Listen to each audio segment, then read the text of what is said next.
경기 침체가 장기화하면서 서민들의 급전 수요가 보험사로 쏠리고 있습니다. 불황형 대출로 불리는 보험계약 대출 잔액이 무려 70조 원대에 이르는데 특히 고령층의 대출이 급증한 것으로 나타났습니다. 고령층의 연체율 역시 높아 보험사의 가계대출에서 고령층의 대출 부실이 건전성 리스크로 이어질 수 있다는 우려까지 나오고 있는데요. 오늘은 금융부 김도하 기자와 고령층 가계대출 현황 짚어보겠습니다. 안녕하십니까? 네, 이 고령화가 진행되면서 60대 이상의 고령층이 계속해서 증가를 하고 있는데 이 보험업권 가계대출에서도 고령층의 비중이 상당하다고 하던데요. 네, 전체 인구의 약 14%를 차지하는 베이비붐 세대가 지난해 모두 60대에 진입했는데요.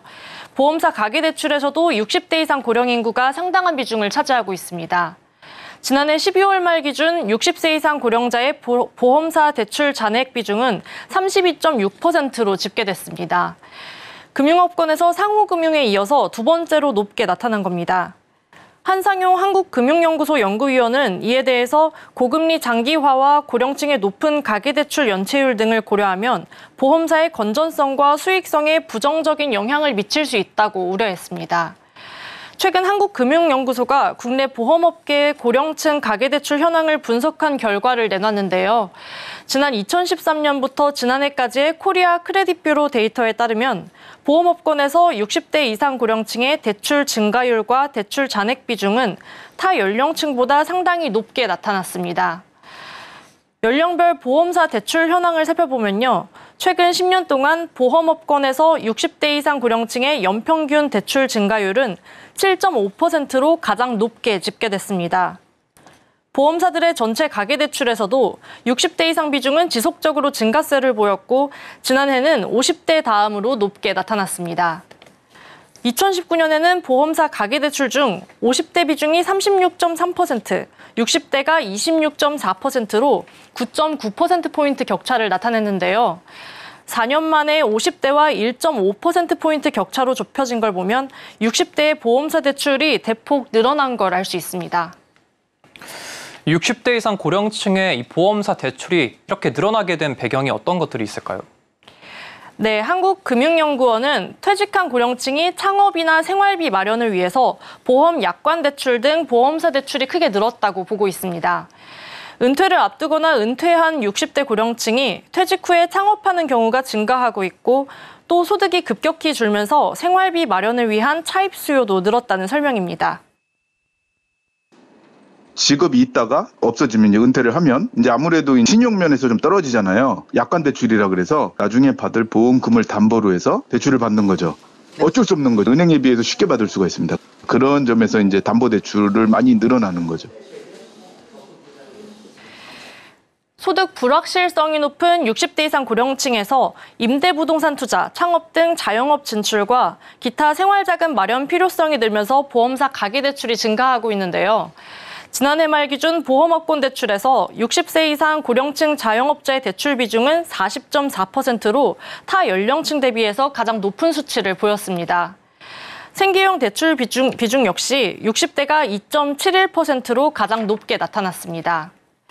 이 때문에 보험사들은 퇴직 후에 상환 능력이 급격히 떨어지는 고령층에 대한 리스크 관리가 과제로 떠오른 겁니다. 이 고령층의 보험 대출 수요가 늘어난 만큼 또한 연체율 위험도 증가세를 보이고 있다고 하던데요.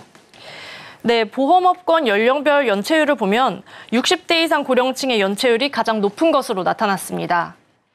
2013년부터 지난해까지 보험업권의 연평균 연체율은 60세 이상이 0.5%로 전체 연령대 중 가장 높게 나타났고 연령이 낮아질수록 감소하는 모습을 보였습니다.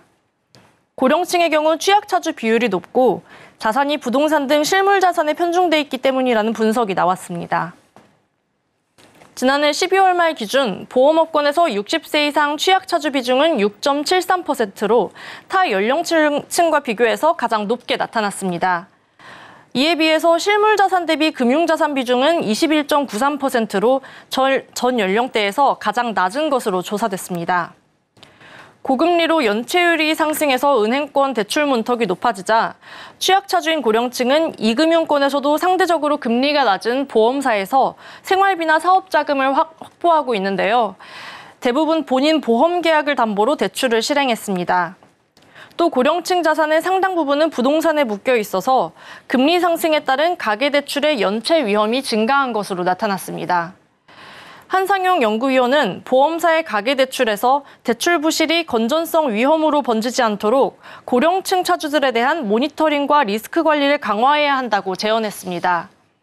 또 금융당국이 취약차주 지원 대책에 고령자 부문을 더욱 고려할 필요가 있고 고령층의 대출 확대나 부실 위험을 막기 위해서 신용리스크 관리 체계를 정비해야 한다고도 지적했습니다. 그러면서 영모기지론의 활성화와 고령층의 소득 보장 강화를 위한 다양한 지원책 마련도 시급하다고 했습니다. 고금리 장기화와 경기 침체로 보험사들이 건전성 관리에 긴장하고 있는 만큼 고령층 연체율 현황 짚어봤습니다. 오늘 말씀 감사합니다. 감사합니다.